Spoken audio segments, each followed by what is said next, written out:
Esittelen Makita akkuruuvinvääntimen DDF456 RF3J. Tämä tuote soveltuu kokonsa ja ominaisuuksiensa puolesta erinomaisesti yleiskoneeksi ammattikäyttöön monissa rakentamisen ja kunnossapidon työkohteissa.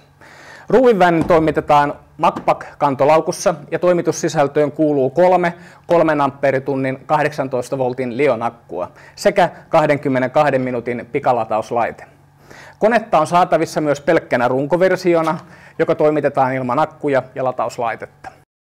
DDF456 on voimakas ruuvinväännin ammattikäyttöön.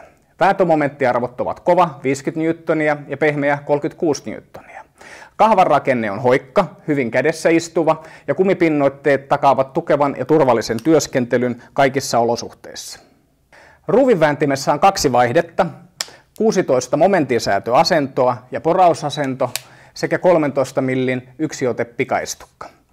Kytkimen yläpuolella sijaitseva LED-valo helpottaa työskentelyä, se syttyy automaattisesti kytkintä painettaessa ja sammuu itsestään.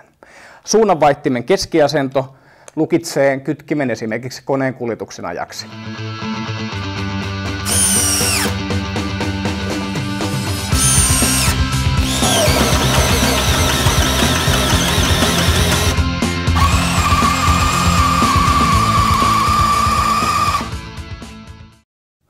18 voltin 3 ampeeritunnin Li-ion-akku toimii virtalähteenä jo yli 70 Makitan ammattityökalulle.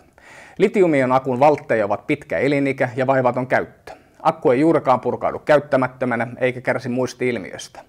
Kun akkutilan pohjassa ja akussa on tähtimerkintä, toimii suojaukset ylikuormitukselle, ylikuumenemiselle ja syväpurkauksen estolle, eli akkua ei käyttämällä voi purkaa typötyhjäksi. Makitan pikalatauslaite DC18RC lataa akun täyteen noin 22 minuutissa. Nopea lataus perustuu jäähdyttävään lataukseen, eli latauksen aikana akkua viilennetään tuulettimen avulla. Järjestelmä seuraa latauksen aikana tarkkaan jokaisen kennon tilaa, mahdollistaen nopeimman latauksen kulun. Latauksen valmistumisesta ilmoittava merkkiääni voidaan valita irrottamalla akkua toistuvasti latauksen aloituksessa.